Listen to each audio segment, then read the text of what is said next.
জয় গুরু, জয় শ্রী শ্রী রাম ঠাকুর। ঠাকুর প্রসাদ কি? গুরু প্রসন্ন হয়ে যা দেন তাই প্রসাদ। শ্রী শ্রী ঠাকুর বলছেন, প্রসাদের স্বাদ কখনো নিম্নগামী হয় না।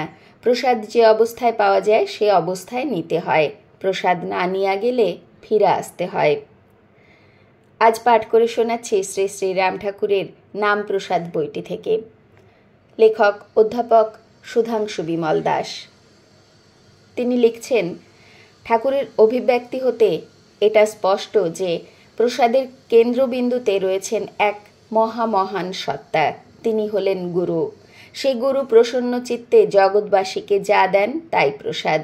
দয়াময় গুরু জীবের বেঁচে থাকার জন্য একদিকে উন্মুক্ত করে দিয়েছেন তাঁর অফুরন্ত বস্তু প্রসাদ ভাণ্ডার, আবার অন্যদিকে তিনি উজাড় করে দিয়েছেন তাঁর অনন্ত রসানন্দ প্রসাদ ভাণ্ডার। ঠাকুর তো বলেই দিলেন, ত্রিলোক থেকে তিনি ভক্তের জন্য কেবলমাত্র এই রসানন্দ নাম প্রসাদই সাথে এনেছেন। তাই তিনি প্রসন্ন হয়ে সর্বপ্রাণ মাঝে কেবল এই প্রসাদই বিলিয়ে দিয়েছেন। এ নাম প্রসাদ যারা পেয়েছেন তাদের আর নিম্নগামী হতে হয় না, হীন লোকে যেতে হয় না।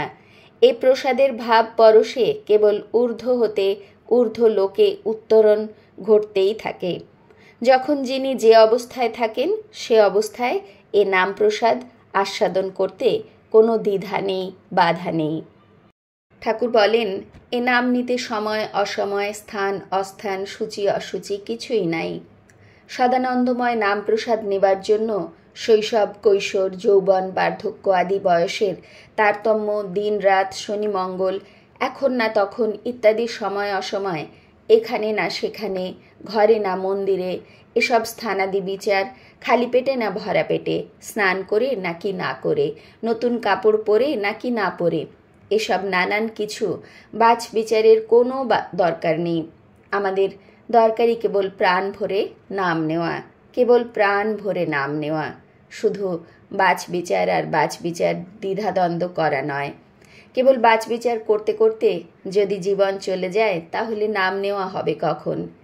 যে নামই সদা পবিত্র, যে নামের পরশে দেহ মন প্রাণ পুত পবিত্র হয়, দ্বিধাদ্বন্দ্ব চলে যায়, সে নাম নিতে কেন এত বাছ বিচার, কেন এত দ্বিধা? নামেই যেখানে পবিত্র করে সেখানে নামের জন্য আর কি পবিত্রতা চাই? তবে দেহে মনে শুচি, শুদ্ধ আর পরিষ্কার পরিচ্ছন্ন থেকে সকল মাঙ্গলিক কাজ করাই তো উত্তম। কোন সে প্রসাদ না নিয়ে গেলে ফিরে আসতে হবে? এমন দুর্লভ মানব জন্ম পেয়ে, এমন সুন্দর পরিপূর্ণ শ্রেষ্ঠ দেহ পেয়েও যদি এই জন্মে ভগবানের নাম প্রসাদ আস্বাদন করা ভাগ্যে না জোটে, তাহলে তো এই জন্ম ও জীবন ব্যর্থ হবে।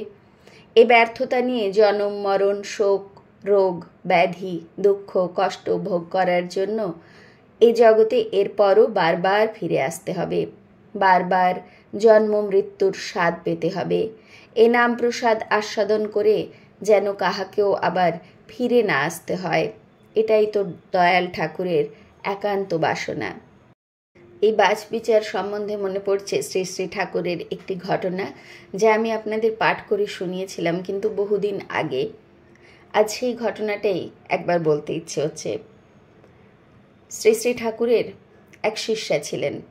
তখনও তিনি দীক্ষিত হননি, কিন্তু তিনি শ্রী শ্রী রাম ঠাকুরের নাম বহুজনের কাছে শুনেছিলেন এবং মনে মনে তার খুব ইচ্ছে ছিল যে তিনি তার কাছ থেকে দীক্ষা নেবেন, নাম নেবেন, কিন্তু সময় সুযোগ হয়ে ওঠেনি। একদিন শ্রী শ্রী ঠাকুর তাঁদের বাড়িতে এসেছেন, কিন্তু অন্দরের মহিলারা বাইরে গিয়ে শ্রী শ্রী ঠাকুরের সাথে আলাপ করার সব সময় সুযোগ পেতেন না। তিনি রান্নাঘরেই রান্নার কাজে ব্যস্ত ছিলেন, মাছ রান্না করছিলেন সেই সময় তিনি। শ্রী শ্রী ঠাকুর, তিনি তো অন্তর্যামী, তিনি সবই জানেন। তিনি হঠাৎ এসে দাঁড়ালেন রান্নাঘরের দরজার সামনে। ভদ্রমহিলা অবাক হয়ে ঠাকুরকে দেখছেন। তাড়াতাড়ি হাত ধুয়ে এসে ঠাকুরকে প্রণাম করতে গেলেন। ঠাকুর বললেন, দাঁড়ান, আপনার আগে নাম দিই। তিনি অবাক হয়ে বললেন, ঠাকুর, এই অবস্থায়? আমি তো মাছ রান্না করছিলাম। কাপড়টা বদলে আসি। ঠাকুর বললেন, না, নাম শুদ্ধ, সদাই শুদ্ধ, পবিত্র। তাই নাম নেওয়ার জন্য আপনারে পবিত্র অর্থাৎ জামাকাপড় ছাইড়া পবিত্র হইয়া আসতে হইব না, নামেই পবিত্র হইব। এই বলে তিনি সেই ভদ্রমহিলাকে নাম দিলেন। তিনি আনন্দে সত্যিই সেদিন বিহ্বল হয়ে গিয়েছিলেন। ওই মাছ হাতেই তিনি শ্রী শ্রী ঠাকুরকে প্রণামও করেছিলেন। এই তো আমাদের ঘরের ঠাকুর শ্রী শ্রী রাম ঠাকুর। তার কৃপা, তার ভালোবাসা, তার কথা সব কিছু পেয়ে আমরা ধন্য। সত্যি তিনি সত্যি শ্রী গুরুদেবের কৃপা হলেই এই সমস্ত মহাপুরুষদের কথা আমরা জানতে পারি, বলতে পারি, শুনতে পারি। শিষ্য আবার জিজ্ঞেস করলেন, ঠাকুর, গুরু প্রসন্ন হয়ে প্রসাদ দেন, সেই গুরু কে? গু শব্দে অন্ধকার, রু শব্দে আলো, গুরু শব্দে অন্ধকারে আলো, অর্থাৎ যিনি অন্ধকার থেকে আলোর পথে নিয়ে যান তিনি শ্রী গুরুদেব। এখন প্রশ্ন হলো, এ অন্ধকারই বা কি, আর আলোই বা কোনটি?